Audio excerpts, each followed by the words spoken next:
Bapak, Ibu, Saudara-saudari, para pemirsa, mari kita mulai ibadah online Yamari Nasional yang ke-14 ini dalam nama Allah Bapa, Putra, dan Roh Kudus. Amin.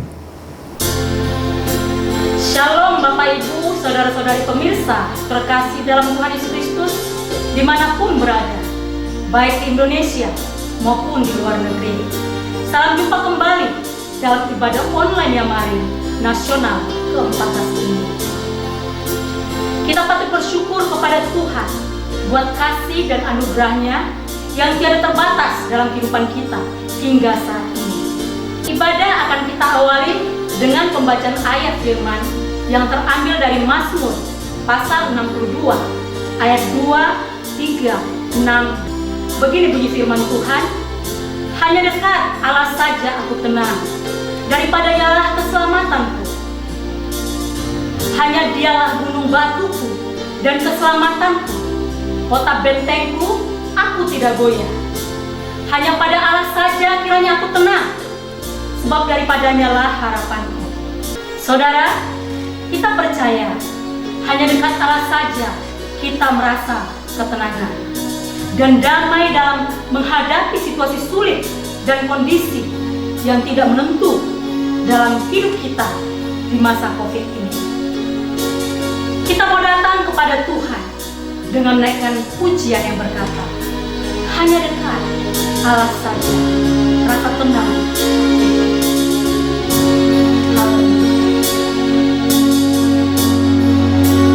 Hanya dekat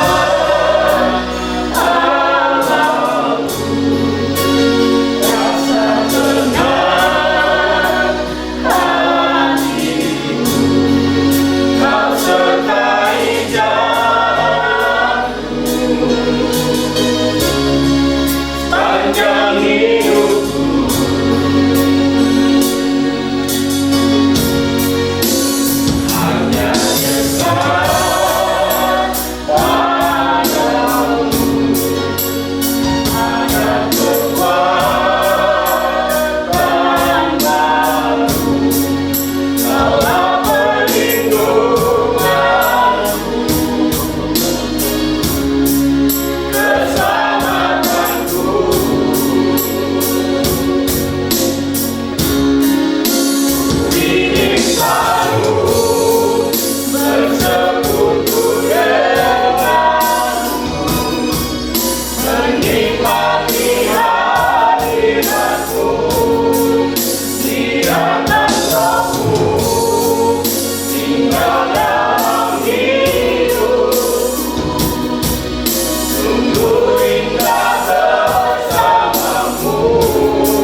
Selanjutnya kita akan mendengarkan kesaksian Ibu Gyok Hyang dari Semarang.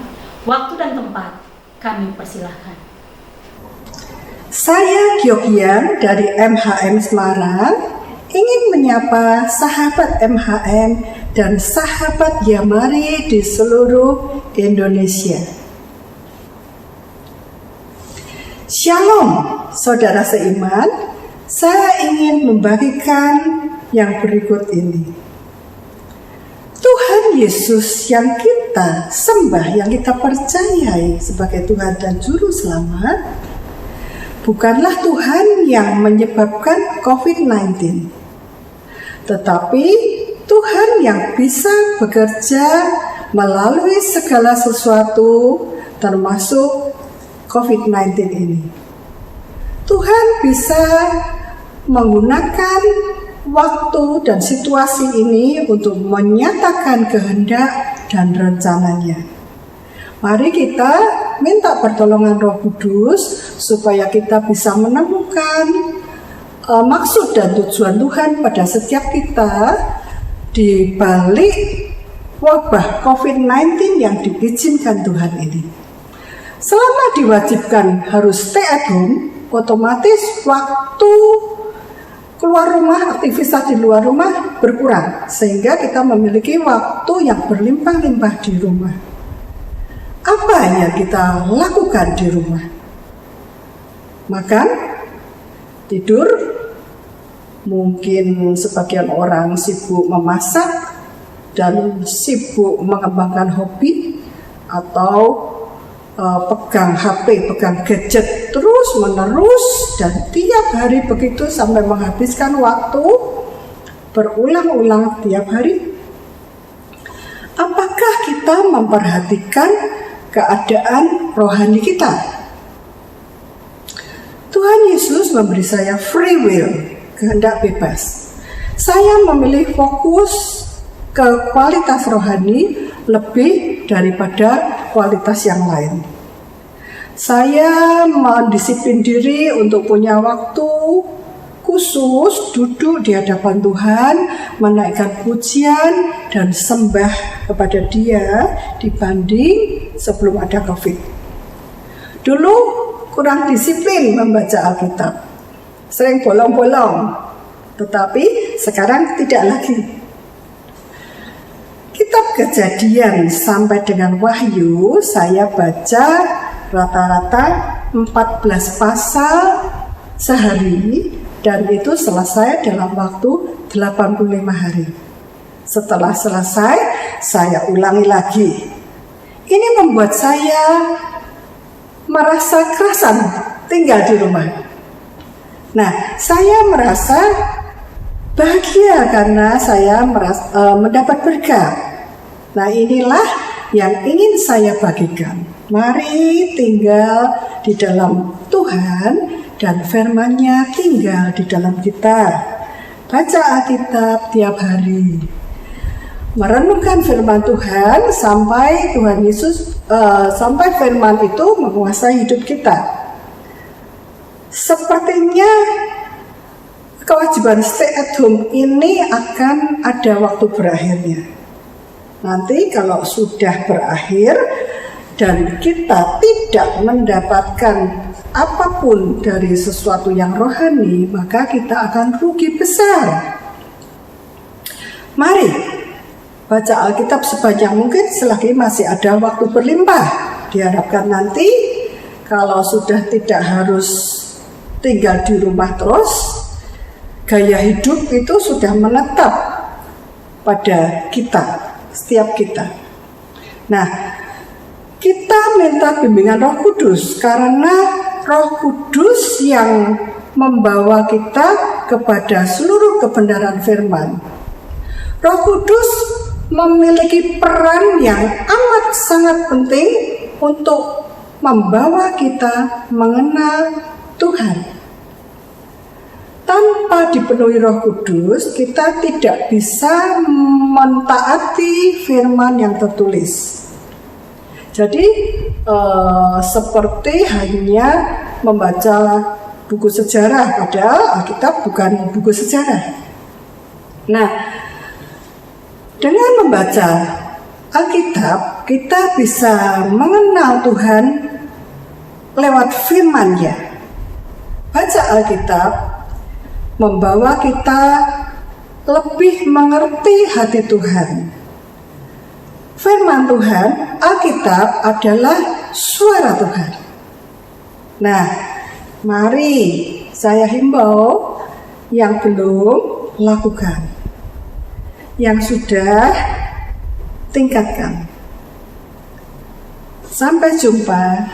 Tuhan Yesus memberkati kita semua.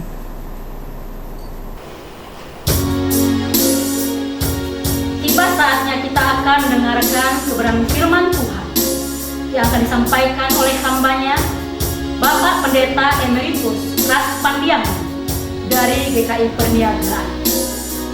Mari kita siapkan hati kita untuk mendengarkan firman Tuhan dengan menaikkan sebuah pujian. Pertolonganmu begitu ajaib.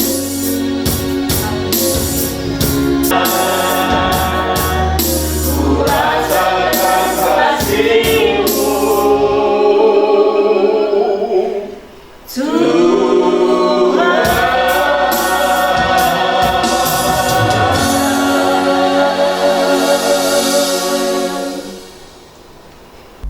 Saudara-saudara keluarga besar yang mari di seluruh Indonesia dan para pendengar yang budiman dimanapun Anda berada, Shalom. Sebelum kita mendengarkan firman Tuhan di bawah tema membuat yang tidak mungkin menjadi mungkin, kita lebih dahulu berdoa. Bapa Surgawi, kami memohon terangi pikiran kami, agar apa yang Tuhan ingin sampaikan kepada kami melalui firman-Mu di bawah tema mengubah yang tidak mungkin menjadi mungkin, kiranya Roh-Mu bekerja di dalam diri setiap kami, sehingga setiap umat-Mu yang mendengar diberkati. Terima kasih Engkau dengar doa kami, sebab kami berdoa di dalam nama Tuhan Yesus. Amin. Saudara-saudara, tema ini sangat provokatif. Provokatif karena apa? Semua kita pernah berhadapan dengan yang tidak mungkin diubah. Padahal kita butuh hal itu berubah. Maka ketika dikatakan mengubah yang tidak mungkin menjadi mungkin, kita semua tertarik untuk mau mendengarkan. Bukan saja karena kita butuh, tapi siapapun sangat senang kalau dia bisa mengalami yang tidak mungkin diubah, malah menjadi berubah. Tapi sebelumnya mari kita membaca beberapa ayat dari Alkitab, yaitu pertama dari Keluaran pasal 14. Ketika Firaun telah dekat, orang Israel menoleh, maka tampaklah orang Mesir bergerak menyusul mereka, lalu sangat ketakutanlah orang Israel dan mereka berseru-seru kepada Tuhan, dan mereka berkata kepada Musa, apakah karena tidak ada kuburan di Mesir maka engkau membawa kami untuk mati di padang gurun ini? Tetapi berkatalah Musa kepada bangsa itu, janganlah takut, berdirilah tetap dan tinggallah, dan lihatlah keselamatan dari Tuhan yang akan diberikannya kepadamu hari ini. Tuhan akan berperang untuk kamu dan kamu akan diam saja. Saudara, ketika bangsa Israel sudah ketakutan karena mereka hanya berpikir mati, karena mereka sudah pergi meninggalkan Mesir dengan dipaksa oleh Tuhan melalui 10 tanda mujizat itu. Kini mereka sekarang dikejar untuk membawa mereka pulang. Di dalam benak mereka tidak ada jalan keluar. Tidak mungkin. Di depan ada laut, di kiri kanan ada padang pasir yang tak mungkin mereka jalani. Namun ketika Tuhan mengatakan melalui Musa, jangan takut, kamu akan melihat keselamatan dari Tuhan hari ini. Tak terbayang oleh mereka bagaimana hal itu bisa terjadi. Bagaimana kematian yang sudah di depan mata ini bisa berubah menjadi sebuah keselamatan. Saudara-saudara, ketika itulah Tuhan berkata kepada Musa, "Mengapakah engkau berseru-seru demikian kepadaku? Katakanlah kepada orang Israel supaya mereka berangkat, dan engkau angkatlah tongkatmu dan ulurkanlah tanganmu ke atas laut dan belahlah airnya, sehingga orang Israel akan berjalan dari tengah-tengah laut di tempat kering." Rupanya Musa pun tidak tahu harus berbuat apa, kecuali dia tahu Tuhan akan berbuat sesuatu. Tuhan akan menyelamatkan mereka, itu adalah firman yang dia terima dari Tuhan. Tapi bagaimanakah caranya dia tidak tahu. Sebab itu dia terus juga berseru-seru kepada Tuhan sebagaimana orang Mesir. Mungkin seruan itu bisa berarti, Tuhan tolong kami. Mungkin seruan itu bisa berarti, Tuhan selamatkan aku dari genggaman orang Mesir ini. Selamatkan aku juga mungkin dari kemarahan orang-orang Israel yang sudah ketakutan ini. Ada banyak kemungkinan seruannya itu. Tapi yang jelas Tuhan mengatakan, mengapa engkau berseru-seru demikian? Jadi baik caranya maupun isi seruannya Tuhan tidak berkenan. Sebab apa? Sebab bukan itu yang seharusnya dia lakukan menurut firman Tuhan. Angkat tongkatmu, ulurkan tanganmu ke arah laut, belahlah air laut, supaya di tempat kering orang Israel bisa berjalan menyelamatkan diri dari kejaran orang Firaun itu. Saudara, angkat tongkatmu, itulah jalan keluarnya. Apa kaitannya? Saudara, tongkat itulah yang dipakai Tuhan meyakinkan Musa akan kuasa Tuhan yang mengutus dia menyelamatkan orang Israel. Tongkat itulah juga yang meyakinkan orang Israel bahwa Tuhan yang mengutus dia hadir di tengah-tengah mereka. Ketika mereka melihat kuasa Tuhan melalui penggunaan tongkat itu di hadapan orang-orang Israel dan orang Mesir. Kini tongkat itu disuruh diangkat. Diangkat supaya mereka diingatkan Tuhan yang memilih dan memanggil Musa untuk membebaskan Israel.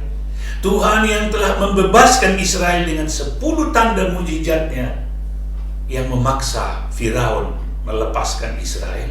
Tuhan itu sekarang hadir di sini.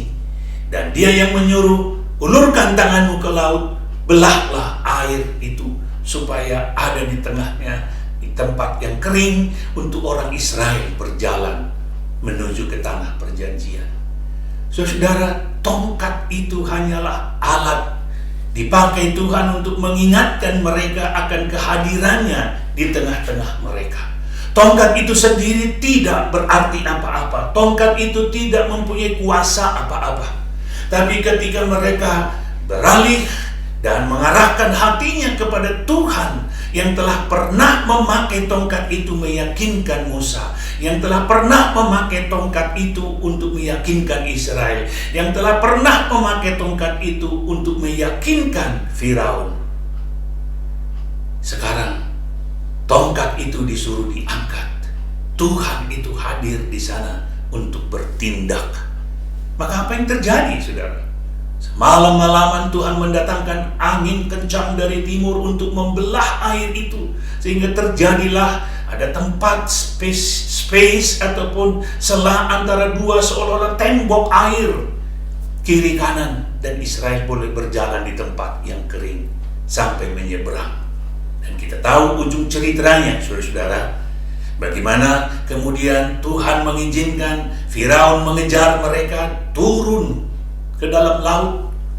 untuk mengejar mereka yang sudah sampai di tepian di seberang sana. Dan saat itulah Tuhan mengembalikan air itu seperti semula, dan semua kekuatan Mesir habis ditelan dan memang tidak dilihat lagi oleh orang Israel, sebagaimana firman-Nya bahwa orang Mesir yang kamu lihat hari ini tidak akan kamu lihat lagi untuk selama-lamanya. Saudara-saudara, disinilah kita melihat sebuah peristiwa yang tidak mungkin menjadi mungkin. Bagaimana mungkin bisa air itu dibelah, dan di tengah-tengah itu ada sela yang tempat yang kering hanya cukup untuk mereka berjalan. Itu tidak ada di dalam pikiran manusia, logika manusia.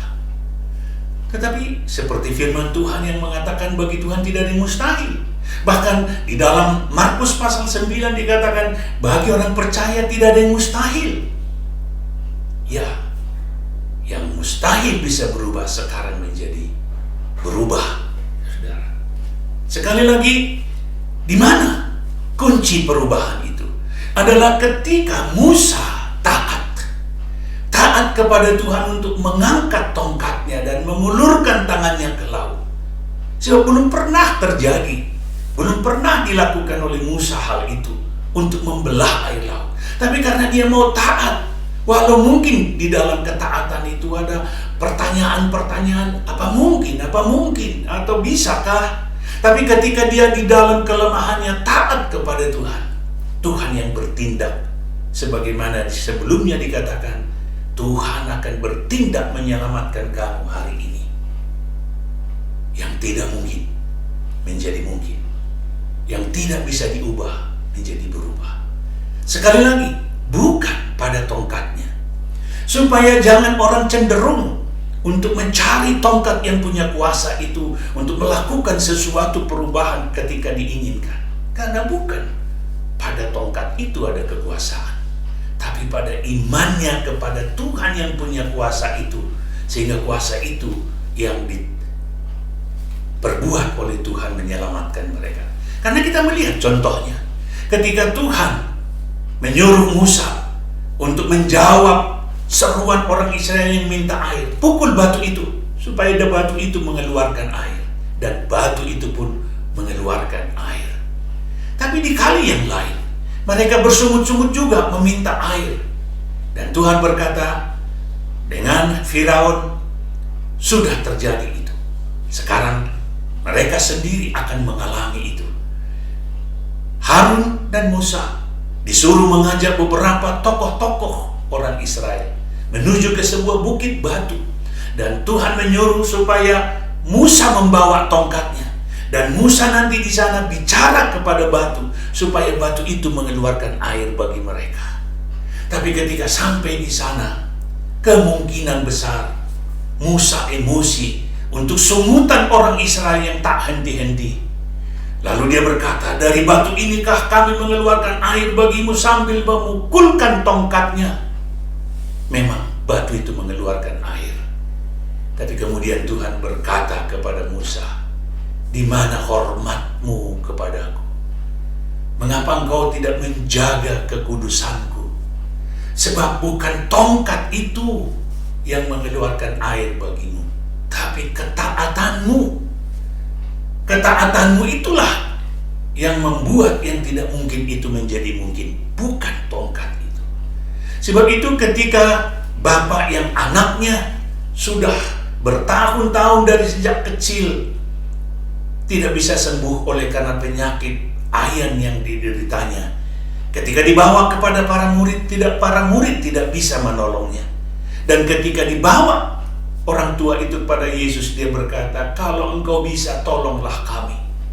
Tapi Yesus balik bertanya, seperti Tuhan balik bertanya kepada Musa, katamu, kalau aku dapat, tidak ada yang mustahil bagi orang percaya. Segera ayah anak itu berteriak, aku percaya, tolonglah aku yang tidak percaya ini. Markus 9 ayat 32, 33, 34. Saudara-saudara yang kekasih, di sini kita melihat bagaimana ayah itu berbalik dari ketidakpercayaan menjadi percaya. Dan ketika Yesus melihat kesungguhan hatinya bahwa dia mau percaya, lalu yang tidak mungkin itu menjadi mungkin. Anaknya yang dari semula tidak bisa disembuhkan, sekarang menjadi sembuh.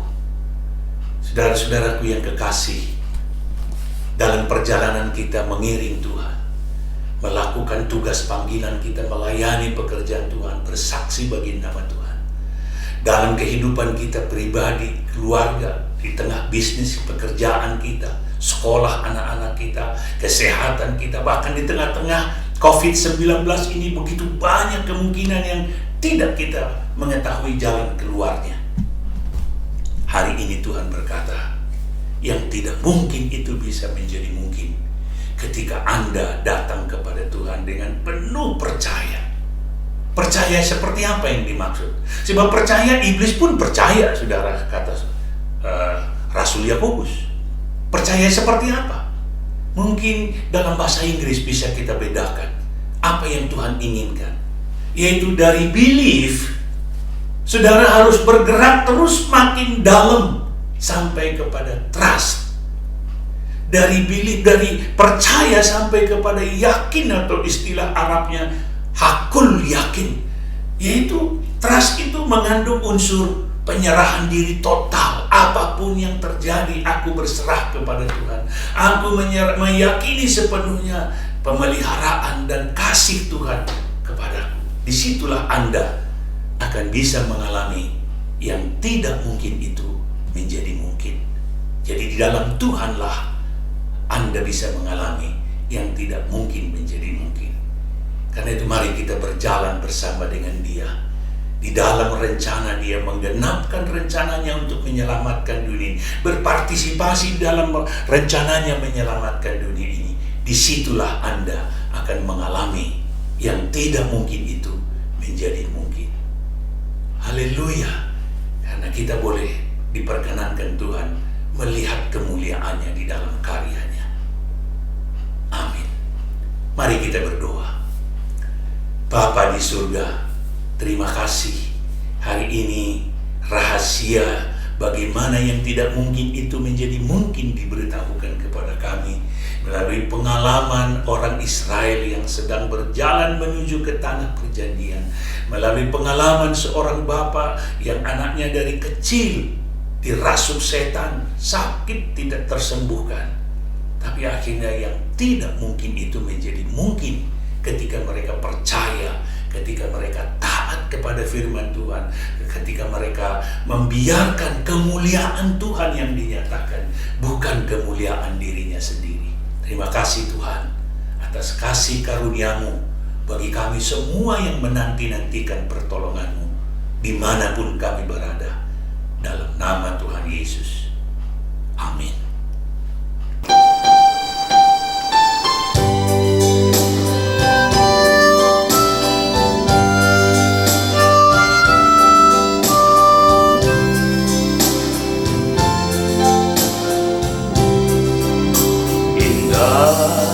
Rencana Tuhan di dalam hidupku,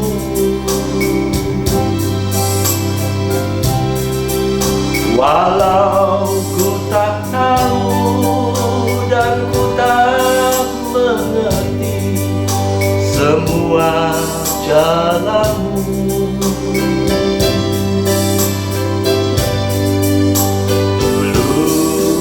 Tak tahu Tuhan, berat ku rasakan,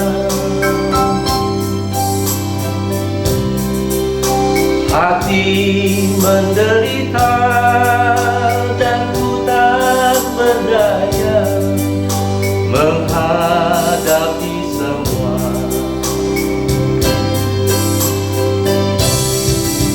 Tapi ku mengerti sekarang, Kau tolong padaku. Kini ku melihat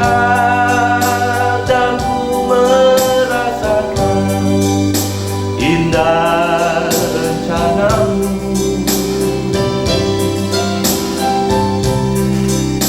Tapi ku mengerti sekarang, kau tolong padaku.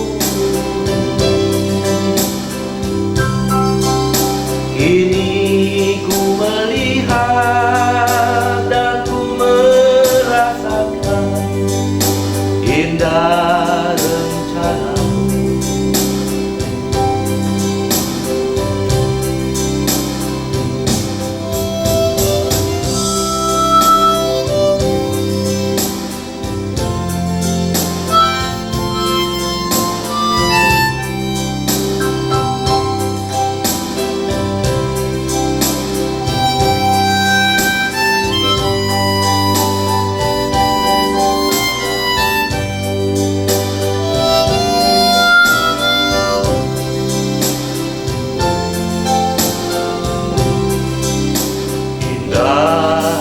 Rencanamu Tuhan di dalam hidupku,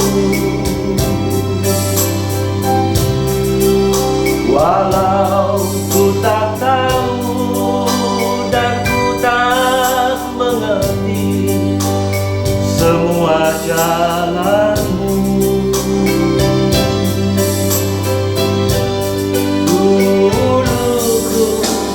Tahu Tuhan,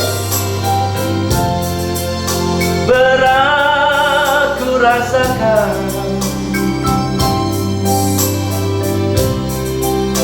hati menderita dan ku tak berdaya menghadapi semua.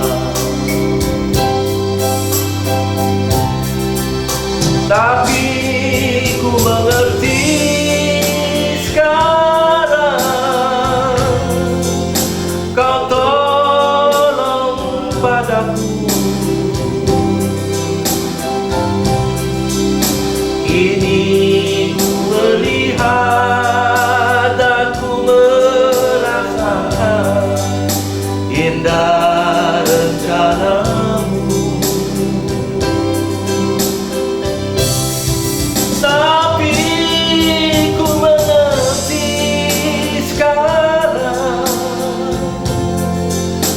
Kau tolong padaku. Kini ku melihat dan ku merasakan indah rencanamu.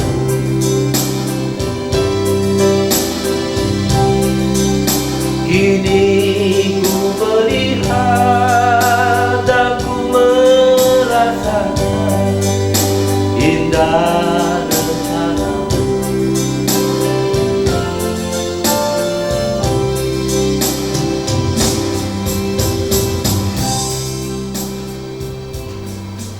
Sahabat Yamari dan para pemirsa ibadah online Yamari yang ke-14 di seluruh Indonesia dan dimanapun Anda berada, salam sejahtera bagi kita semuanya. Salam. Baru saja kita mendengarkan firman Tuhan dengan tema mengubah yang tidak mungkin menjadi mungkin, disampaikan oleh hambanya Bapak Pendeta Emeritus Ras Pandiangan dari GKI Perniagaan Jakarta. Beliau pernah menjadi anggota pembina BPL Yamari dalam periode yang lalu. Kami juga berterima kasih kepada Ibu Kiok Hyang dari Semarang dan kepada Bapak Jumhana Karya Sasmita dari Jakarta atas kesaksian dan pujian yang indah. Tuhan Yesus memberkati.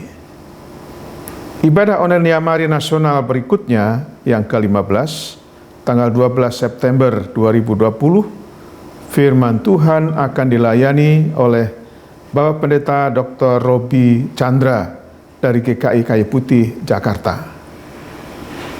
Di akhir penayangan ibadah online ini akan diberikan nomor rekening bank dan QR Yamari untuk Bapak Ibu Saudara yang akan memberikan persembahan.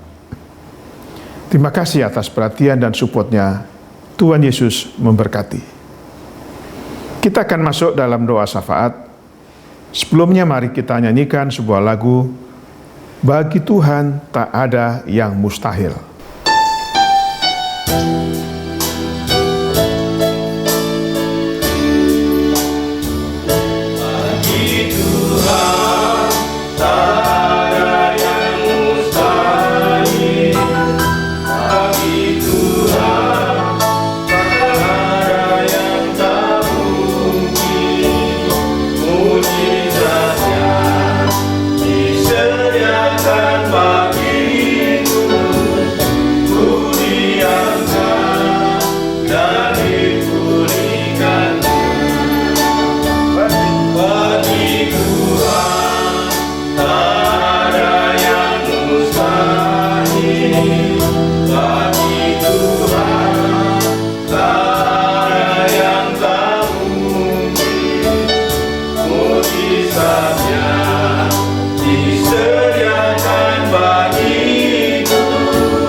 Mari kita satu di dalam doa. Bapa Surgawi, kami sangat bersyukur dan berterima kasih atas pimpinan, berkat, pelindungan, pertolongan, dan pemeliharaan-Mu bagi kami semua bersama para pemirsa ibadah online Yamari Nasional di tengah merebaknya pandemi COVID-19 yang telah memakan banyak korban secara fisik karena terinfeksi virus corona di seluruh dunia dan di Indonesia. Melalui ibadah online Yamari ini kami mendapat kesempatan menyampaikan pesan-pesan yang membangun iman, menyampaikan kebenaran firman Tuhan yang memotivasi dan memberi semangat hidup untuk memuliakan nama Tuhan. Kami berdoa kiranya Tuhan berkenan memberkati usaha-usaha yang dilakukan oleh pemerintah dalam mengatasi penyebaran virus corona ini. Dengan menemukan vaksin, baik atas usaha sendiri maupun bermitra atau bekerja sama dengan negara lain. Kami berdoa untuk pemulihan ekonomi dari dampak penyebaran COVID-19 ini ya Tuhan. Ada begitu banyak orang yang terkena PHK, ada begitu banyak usaha yang tutup, membuat banyak kesulitan secara ekonomi yang dihadapi oleh masyarakat. Kiranya Tuhan tolong supaya masalah ekonomi di negara kami segera teratasi dan pulih kembali seperti sedia kala.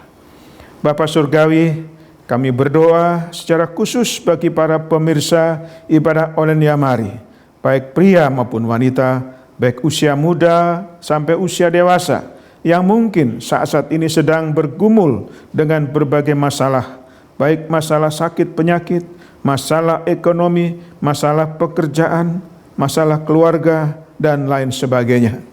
Kiranya Tuhan berkenan menolong, menjamah, memulihkan, memberikan jalan keluar bagi setiap masalah yang mereka hadapi.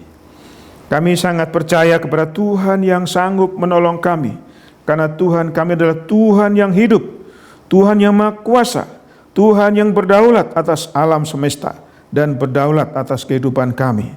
Terpujilah nama-Mu. Berkatilah hamba-Mu, Bapak Pendeta Ras Pandiangan, bersama keluarga yang telah menyampaikan kebenaran firman-Mu dalam ibadah online ini. Berkati juga Ibu Giok Hyang dan Bapak Jumhana yang telah memberikan kesaksian dan pujian yang indah. Berkati ibadah online Yamari Nasional minggu depan. Berkatilah hamba-Mu Bapak Pendeta Robi Chandra yang akan menyampaikan dan mempersiapkan firman Tuhan. Berkatilah tim Yamari dalam mengelola pelayanan online ini. Dengarlah doa kami ya Bapa. Dan doa ini kami alaskan dalam nama Tuhan Yesus Kristus yang telah mengajar kami berdoa. Bapa kami yang di surga, dikuduskanlah nama-Mu, datanglah kerajaan-Mu, jadilah kehendak-Mu di bumi seperti di surga. Berikanlah kami pada hari ini makanan kami yang secukupnya, dan ampunilah kami akan kesalahan kami, seperti kami juga mengampuni orang yang bersalah kepada kami. Dan janganlah membawa kami ke dalam pencobaan, tapi lepaskanlah kami daripada yang jahat.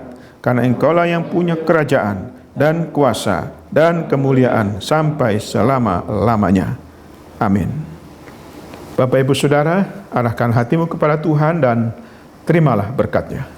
Turunlah kiranya kasih karunia, rahmat, damai sejahtera dari Allah Bapa, cinta kasih Tuhan Yesus Kristus, persekutuan dengan Roh Kudus, menyertai kehidupan, pekerjaan pelayanan saudara, mulai saat ini sampai selama-lamanya. Amin. Bapa, terima kasih.